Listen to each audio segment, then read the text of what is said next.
Trust does not break overnight. It leaks out slowly through silence, through mixed messages and hidden agendas and failed follow-throughs.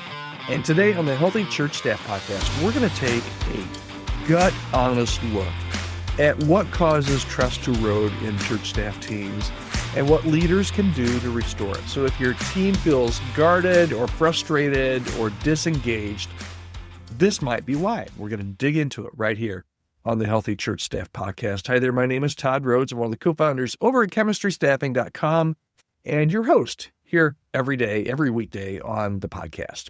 Thanks for joining me. Ever notice how quiet the room gets in your staff meetings? Not a peaceful quiet, a cautious quiet. Like everybody's waiting to see what they can't say. It's a symptom of trust that's broken or is breaking. And today we're talking about that slow erosion of trust on your team and how to rebuild it before it's too late. All right, let's start with the whole idea of trust and how trust breaks, okay? Sometimes trust breaks, boom, just like that. But a lot of times, in fact, most times, trust doesn't break loudly. It quietly leaks. Trust rarely explodes. Sometimes it does. There's a scandal or something and it explodes. But a lot of times it doesn't explode. It evaporates.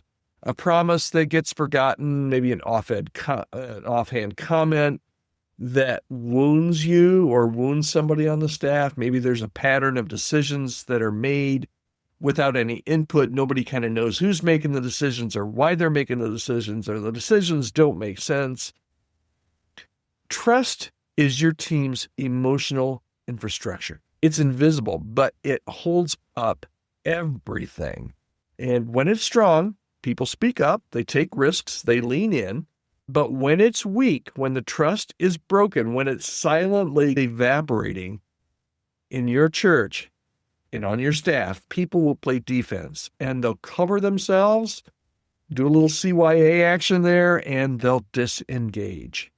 So I want to talk about 5 things that I think could be quietly eroding trust on your church staff team. And I'll go over these really quickly, and then I'll give you some pointers on maybe what we can do to move forward. So 5 things that could quietly erode trust on your church staff. Number 1 is withholding information or transparency.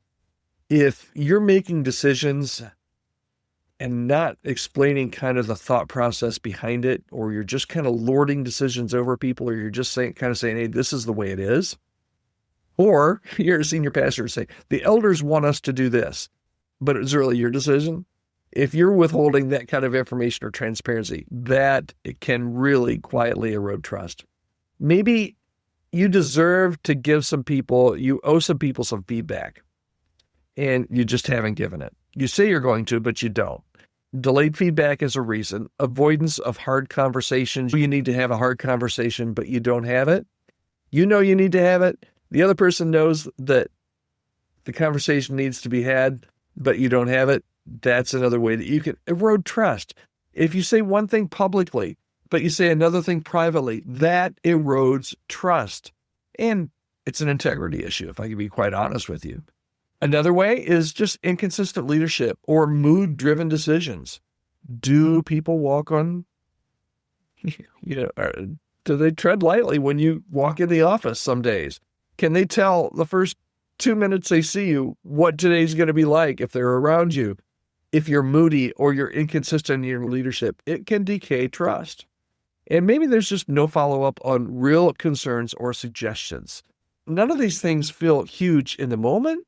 You can get by, you can take a day or a week or even a month, and these things aren't really a big deal. But over time, they're going to create slowly and silently a culture of suspicion and a culture of hesitation, and eventually the culture of disengagement. Todd, how do we rebuild trust? Maybe you've got some of this stuff going on. Maybe it's been a slow burn for quite a while on your staff, if you're honest. Rebuilding trust, I really think, starts with one brave step. Okay, you ready? You ready for this? You want to rebuild trust? Here's how you do it. Start by naming what your team already knows. Hey, I know trust has been a little thin lately. Let's talk about it. Okay. That is brave. It's a brave step, right? And it's something that you have to be a little bit vulnerable in doing. But in rebuilding trust, you have to first admit that there's been a problem. Hey, trust is not what it needs to be around here. Let's talk about it.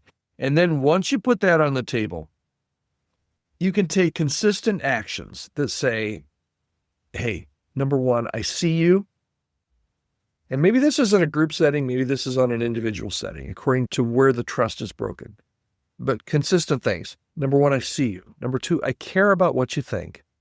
Number three, I'm going to follow through. And number four, I want this to be a safe and an honest and collaborative place. And that means I want your input. I want your opinion. Because you see, trust just isn't rebuilt in a retreat. You can't do it in a weekend. It's be rebuilt on a Tuesday afternoon in how you respond when someone brings something hard to your attention. It's built on Thursday morning when you have that hard conversation. It's built over time, and it starts with acknowledging that there's a problem and figuring out exactly what you're going to do about it. So here's my final thought and the bottom line for today, okay? The opposite of trust is not conflict. People get confused with that. They think if there's not trust, there's conflict. That's not the opposite of trust. The opposite of trust is not conflict, it's fear. And fear, my friends, has no place on a healthy church staff team. So I'd love to hear from you. Reach out to me, podcast@Chemistry Staffing. Answer this one question for me. What's one small way that leaders can rebuild trust on their team? I'd love to hear your story. Maybe you've just gotten done, or if you're ever done, but rebuilding trust. I'd love to hear what you did and what was helpful to you. Maybe you're at a place where, Todd, trust is broken and I need to figure out how to work it out. Love to talk with you and figure out how I might come alongside and help you and your team become healthy. That's really what I enjoy doing, is making sure that church staff teams are healthy and get healthy. Okay? Let's talk about that. Reach out to me anytime, podcast@Chemistry Staffing. I would absolutely love to hear from you. All right, that's it for today. We're here every weekday on the Healthy Church Staff Podcast. So join me again right here tomorrow.